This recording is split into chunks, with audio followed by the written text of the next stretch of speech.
Ladies and gentlemen, thank you so much.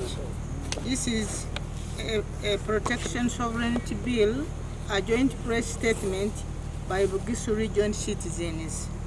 And on behalf of all the Bugisu region, and on my own behalf, I take this opportunity of giving you our statement as a region. On this day, Monday, April 20th of 2026 in Mbale, Uganda. Introduction. Today, we the people of Bugisu come together not as spectators, but as active participants in shaping our future.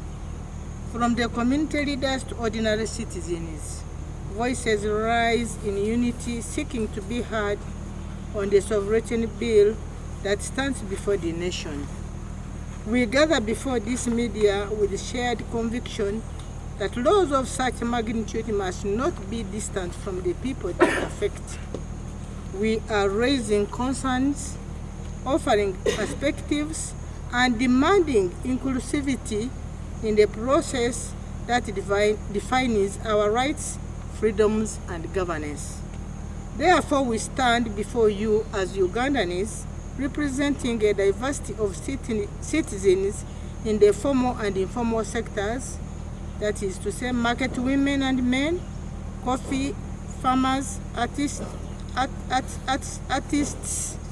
and creatives, faith-based organizations, representatives of citizen organizations, parents, sisters and brothers of Ugandans in diaspora to address an existential threat to our nation. The proposed still in draft protection of sovereignty bill 2026 arrives at a critical juncture in Uganda's history. While officially framed as a shield against foreign interference, our rigorous analysis reveals it to be a dangerous legislative overreach seeking to address no concrete legal gap. Uganda already possesses a robust legal framework, including the Anti-Money Laundering Act, the Anti-Terrorism Act, and various national security laws capable of addressing any external threat.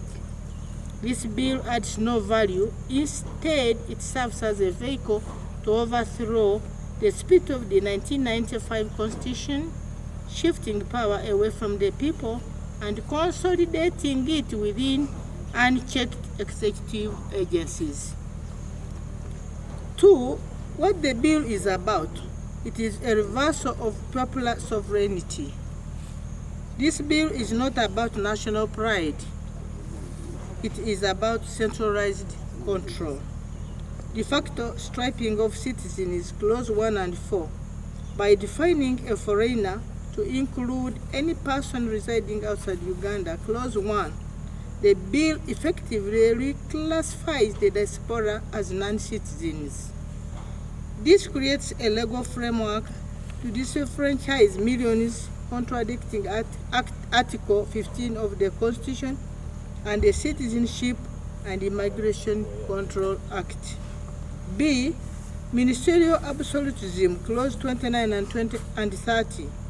The bill violates Article 1 of the Constitution by granting the Minister for Internal Affairs unilateral power to create new criminal offenses and amend financial penalties via statutory instruments by passing essential parliamentary oversight.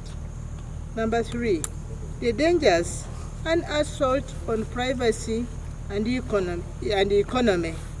A. Invasion of privacy, clause 28, in a direct assault on the right to privacy, article 27.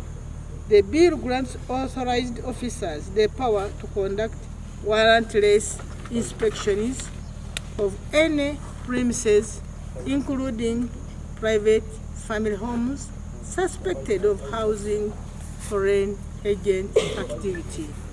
B. Economic stagnation, clause 14 and 15. The bill criminalizes progressive business financing Any entity with foreign capital or joint venture arrangements must register as a foreign agent. This reframes vital technology transfers and capital inflows as suspicious activities suffocating local growth. Enters executive-led deals like the £2.4 billion health on MOU, which permits the transfer of Ugandanese sensitive medical data without transparency. Furthermore, since the state is a donor subsidized under Clause 1, the government itself fits the definition of a foreign agent. D. A shift toward the authoritarian league. The Protection of Sovereignty Bill 2026 poses a grave threat to Uganda's democratic fabric by weaponizing transparency to crush dissent through unrealistic and draconian penalties, while the government falsely claims to benchmark this law against the UK, Canada, and the USA. The bill fundamentally departs from these democratic models which protect citizens and investments, and instead mirrors the repressive foreign agent frameworks of Russia, Nicaragua, Georgia, and North Korea. E. Liquidation by penalty.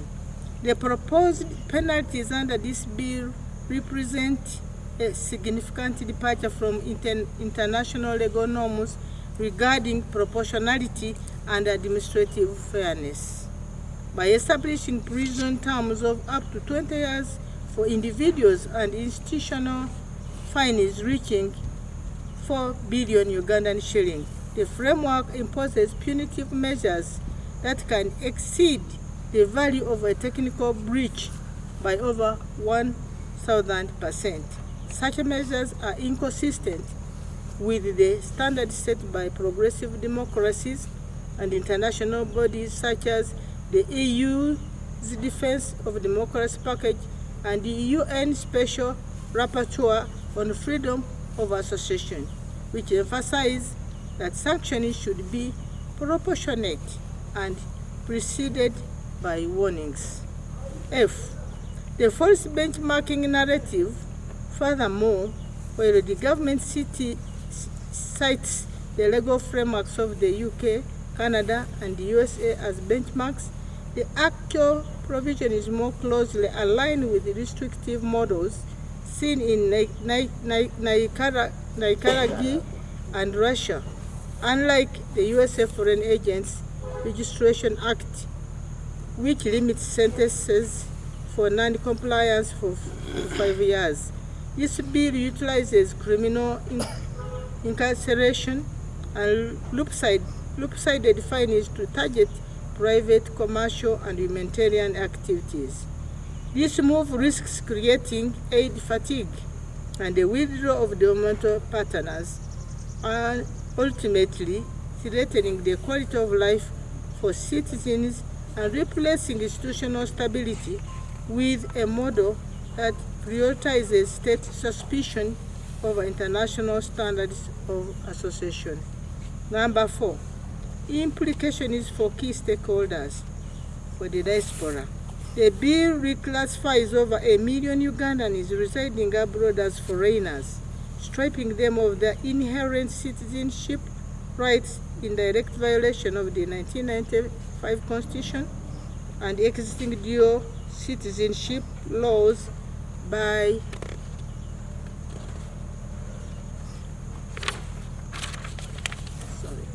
requiring rigorous income declarations for those seeking green pastures abroad. The state is effectively discouraging the global mobility of its own people while failing to create local alternatives. B.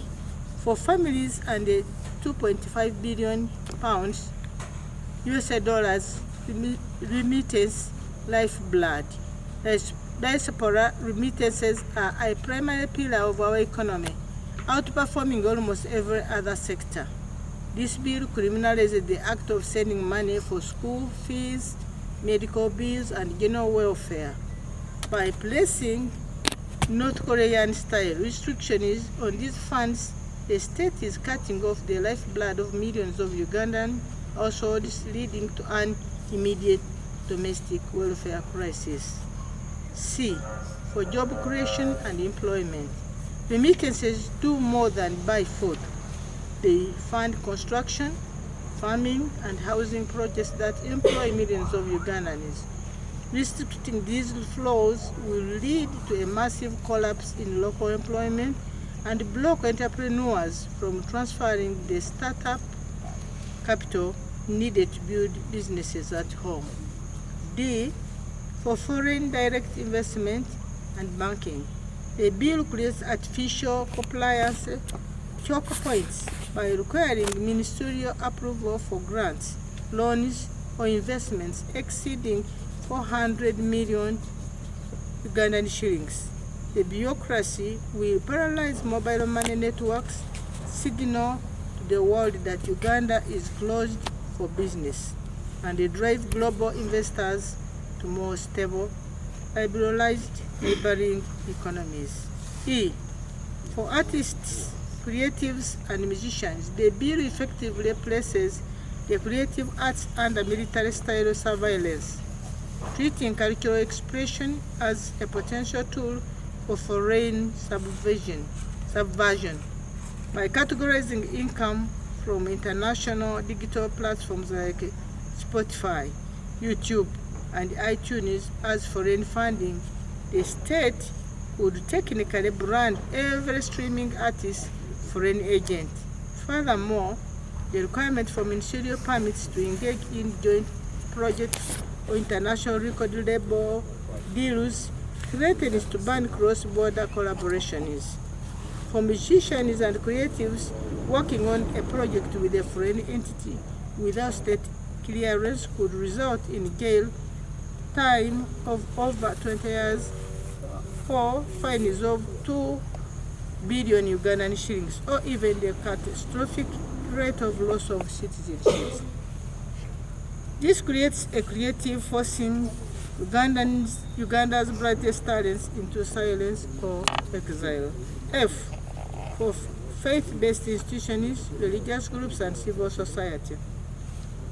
Our churches, mosques, and temples are the silent backbone of the nation, providing over 40% of Uganda's health care and education.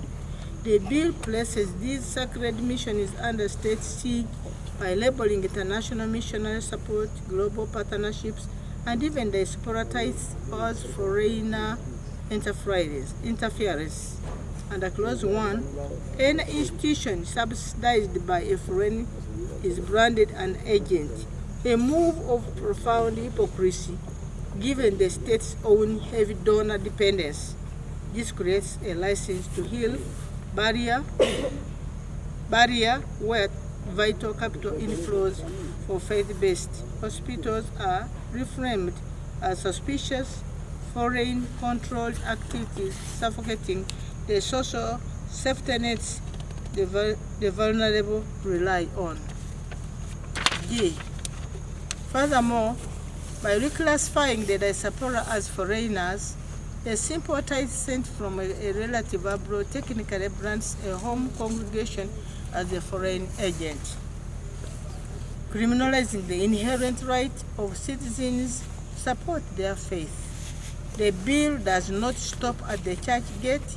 Clause 28 grants authorized officers the power to conduct warrantless inspections of any premises, effectively abolishing the sanctity of the pulpit and the privacy of the sanctuary. This aggressive oversight allows the state to treat the private homes of religious leaders and congregations as regulatory spaces subject to arbitrary intrusion. By categorizing the mandate to care for the poor as foreign agent activity, the bill triggers a brain drain of partners who provide the clean water, legal aid, and advocacy that the state neglects, ultimately with institution fines of 4 billion Ugandan shillings, a 1,000% penalty designed for immediate liquidation. This bill ensures that compassion is treated as a crime and the city of refuge is dismantled. For government revenue and tax base, the Protection of Sovereignty Bill 2026 is fundamentally self-defeating for government revenue, as it actively shrinks the tax base by discouraging the foreign direct investment and diaspora remittances that the Uganda Revenue Authority relies on. The contracting economy will inevitably force the government to impose even more unbearable burdens on an already overtaxed populace, where current proposals for the 26-27 financial year are already exorbitant.